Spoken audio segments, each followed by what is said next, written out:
ప్రభునందు మాకు అత్యంత ప్రియులైన దేవుని ప్రజలైన ప్రతి ఒక్కరికి యేసుక్రీస్తు వారి శ్రేష్టమైన పూజ్యముదగిన నామం పేరిట శుభాలు ప్రకటిస్తున్నాను. బాగున్నారు, మీరంతా క్షేమంగా ఉన్నారు కదా? ప్రతి ఉదయాన్నే లేచి మనం కాసేపు ప్రార్థన చేసుకున్న తర్వాత దేవుని వాక్యాన్ని పఠించిన తర్వాత ఒక వాగ్దానాన్ని బైబిల్లోంచి మనం ధ్యానం చేస్తున్నాం.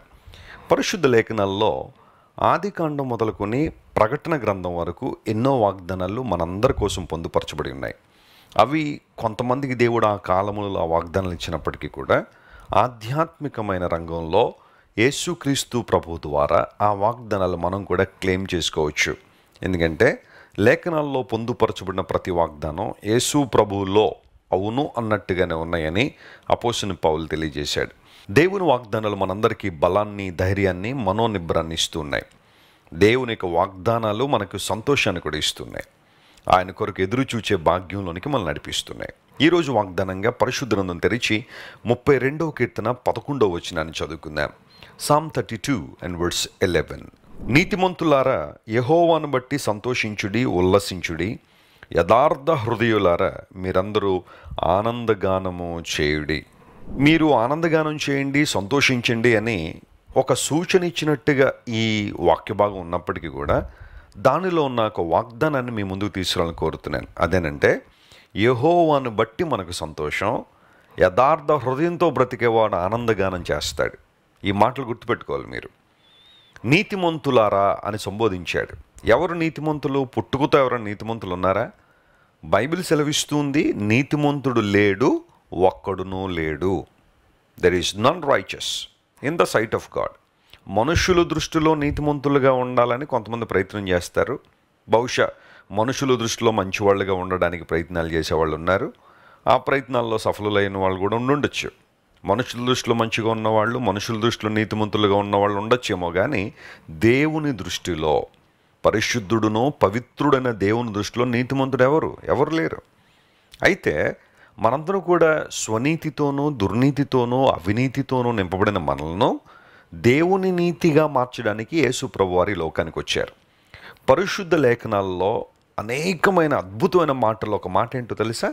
మీరు కొరింథీయులకు రాసిన 2వ పత్రిక 5వ అధ్యాయం 21వ వచనం చదివితే, మనము ఆయన యందు అంటే యేసుక్రీస్తు ప్రభునందు దేవుని నీతి అగునట్లుగా, అంటే మనమే దేవుని నీతిగా మార్చబడినట్లుగా యేసుక్రీస్తు ప్రభు పాపం ఎరిగిన వాడైనప్పటికీ కూడా మన నిమిత్తము పాపముగా చేయబడ్డాడని అపోస్తలుడైన పౌలు చాలా క్లియర్గా అక్కడ రాశారు. ఆ మాట చదువుతున్నప్పుడల్లా నాకు చాలా సంతోషం అనిపిస్తుంది. ఎందుకోసం తెలుసా? యేసుక్రీస్తు ప్రభు పాపము లేనివాడు. ఆయన పాపం ఎరుగని దేవుడు. అయినప్పటికీ ఆయన పాపముగా చేయబడి మన పాప శిక్షను ఆయన మీద వేసుకుని శిలువ మీద మరణించారు. మన పాపాలను ఆయన భరించాడు. ఎందుకంటే మనము ఆయన ద్వారా, క్రీస్తు ప్రభువు ద్వారా, క్రీస్తు ప్రభువు యందు దేవుని నీతి అగునట్లుగా, మనం ఏ ఒక్కరు నీతిమంతులం కాదు, కానీ క్రీస్తు ప్రభువు ద్వారా మాత్రమే మనం దేవుని నీతిగా మార్చబడుతున్నాము. దేవుని నీతి మన హృదయాల్లో డిపాజిట్ చేయబడుతుంది. ఆయన నీతి మనలో ఉంది కాబట్టి ఆయన సన్నిధిలో మనం నిలవగలుగుతున్నాం. మన శక్తి, మన బలం, మన జ్ఞానం, మన పేరు ప్రఖ్యాతులు, మన పేరు, మన ఇంటి పేరు, మన కులం, మన మతం ఏది పనిచేయదు దేవుని సన్నిధిలో నిలబడడానికి. ఆయన సన్నిధిలో నిలిచి ఉండడానికి, అబ్బా తండ్రి అని పిలవడానికి మనకున్న ఒకే ఒక ఆధిక్యత, మన హృదయాలు దేవుని నీతితో నింపబడడం, దేవుని నీతి మనల్ని ఆవహించడం. ఇది ఎంత అద్భుతమైన అంశం ఇది. యేసు ప్రభు శిలువ మరణాన్ని మనలో ఏ ఒక్కరూ తక్కువగా అంచనా వేయడానికి లేదు. ఆయన శిలువ మీద మరణించారు కాబట్టే దేవుని నీతి మన హృదయాల్లో నివసిస్తుంది. ఇప్పుడు ఎవరైతే క్రీస్తు ప్రభు ద్వారా నీతిమంతులుగా తీర్చబడుతున్నారో వారు దేవుని బట్టి ఆనందిస్తారు, దేవుని బట్టి సంతోషిస్తారు. చెరగని ఆనందం, తరగని ఆనందం, ఏ ఒక్కరూ దొంగిలించలేని ఆనందం ప్రభుని హృదయంలో ఇస్తాడు. ఎక్స్పీరియన్స్ చేశారా అలాంటి ఆనందాన్ని? ఎప్పుడైనా మీరు మీ జీవితంలో అలాంటి ఆనందాన్ని ఎప్పుడైనా అనుభవించారా? ప్రభు మీతోనే మాట్లాడుతున్నాడు. దేవుడిచ్చే ఆనందం చాలా చాలా గొప్పది. శ్రమల్లో సైతం, ఉపద్రవాల్లో సైతం, కష్టముల్లో సైతం, ప్రతికూల వాతావరణాల్లో సైతం దేవునిలో ఆనందించగలిగే కృపను దేవుడు మనకు దయచేస్తున్నాడు. ఇది ఎంత ఆధిక్యత! యథార్థ హృదయులారా మీరు ఆనందగానం చేయండి. దేవుని దగ్గరికి మనం వచ్చినప్పుడు యథార్థమైన మనసుతో ఆయన ఆరాధించడం. పరమగీతల్లో మాట ఉంటుంది, యథార్థమైన మనసుతో వారు నిన్ను ప్రేమిస్తున్నారని. దేవుణ్ణి ప్రేమించే విధానం ఎలా ఉండాలంటే యథార్థంగా ప్రేమించాలి. నటనగా దేవుని ప్రేమించొద్దు, ఫేక్గా దేవుని ప్రేమించొద్దు.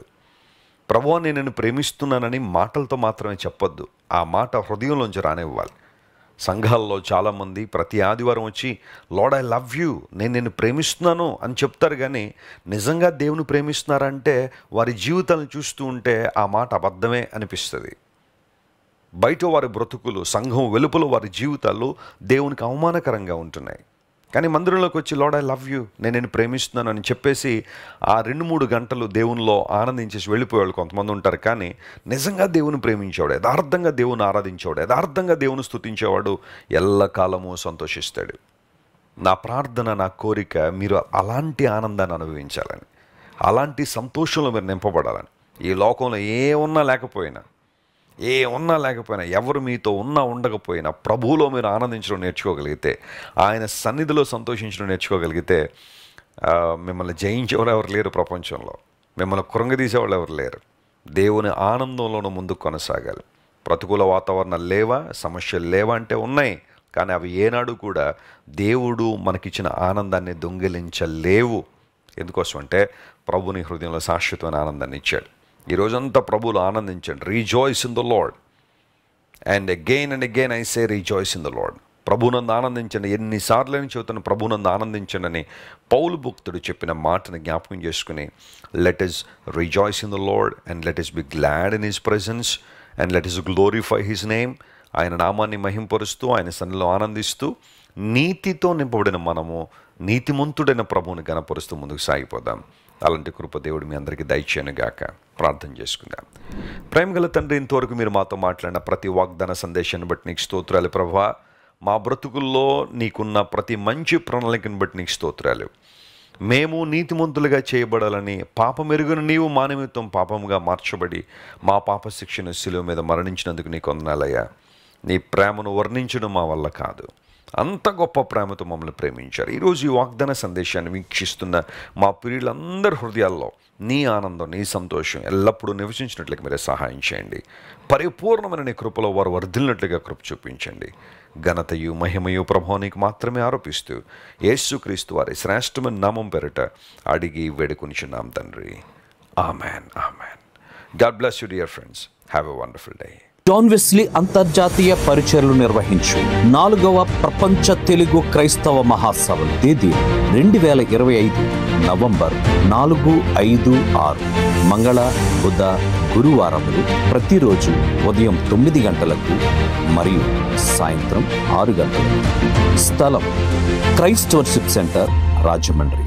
వాక్యోపదేశకులు దైవజనులు అపోస్తలులు జోసెఫ్ విజయ్ కుమార్ గారు, reverend doctor AB Joseph Kishore గారు, డాక్టర్ జాన్ వెస్లీ గారు, రెవరెండ్ శేఖర్ గారు, రెవరెండ్ శాండీ ఆండర్సన్ గారు, పాస్టర్ ఎం జ్యోతిరాజ్ గారు, రెవరెండ్ పాల్ ఇమ్మాన్యుయల్ గారు, రెవరెండ్ కాలేబ్ గారు, శ్రీమతి గ్లోరీ కాలేబ్ గారు, శ్రీమతి లెస్సీ వెస్లీ గారు, శ్రీమతి నిస్సీ పాల్ గారు దేవుని వాక్యం అందించి ప్రతి ఒక్కరి కోసం ప్రత్యేక ప్రార్థనలు చేశారు.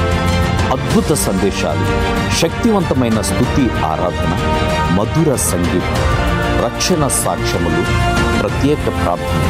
మరిన్ని వివరములకు సంప్రదించండి 90003337 మరియు 90003355. క్రైస్ట్ వర్షిప్ సెంటర్ ఓ బలమైన సంఘ ఉజ్జీవం. కొన్ని సంవత్సరాల క్రితం కేవలం 2తో ప్రారంభించబడిన పరిచర్య నేడు ప్రపంచవ్యాప్తంగా లక్షలాది మందిని ప్రభావితం చేయుచున్నది. రాజమండ్రి, సికింద్రాబాద్, బెంగళూరు, నెల్లూరు, దుబాయ్, బెహ్రైన్, కరీంనగర్, విశాఖపట్నం, గద్వాల్, కొవ్వూరు, మలకపల్లి, శ్రీలంక, భూటాన్, అడ్డతీగల, పాలమూరు, ఒంగోలు, బళ్ళారి, కోరుకొండ, పోతవరం, నల్లజర్ల, వెంకటరామయ్యగూడెం, మచిలీపట్నం, ఇందిరానగర్లతో పాటు అనేక గ్రామాల్లో క్రైస్ట్ వర్షిప్ సెంటర్ ఆరాధనలు జరుగుచున్నవి. వాక్య సంబంధమైన ఉజ్జీవంలో, పరిశుద్ధాత్మ సంరక్షణలో కొనసాగాలనుకునే ప్రతి ఒక్కరికి మా ప్రేమపూర్వక ఆహ్వానాన్ని అందిస్తున్నాము. రండి, ఆత్మతో సత్యముతో ప్రభువైన యేసుక్రీస్తును ఆరాధిద్దాం. మీరు ఇంతవరకు విన్న దైవ సందేశం మరియు దేవుని సేవకులు చేసిన ప్రార్థన మీకు ఆశీర్వాదకరముగా ఉన్నదని విశ్వసించుచున్నాము. ఈ సందేశాన్ని మీ స్నేహితులకు, బంధువులకు షేర్ చేయండి. మీకు ఏదైనా ప్రార్థన అవసరత ఉన్నచో మా ఫోన్ నంబర్లకు కాల్ చేయండి. దేవుడు మిమ్మల్ని ప్రేరేపిస్తే విశ్వాసంతో సాగుచున్న ఈ పరిచర్యను ప్రోత్సహించండి. మరిన్ని వర్తమానాలు, పాటలు వినుటకు జాన్ వెస్లీ మినిస్ట్రీస్ అను మా యూట్యూబ్ ఛానల్ను సబ్స్క్రైబ్ చేసుకొనండి. ప్రభువైన యేసుక్రీస్తు కృప మీకు తోడైండును గాక.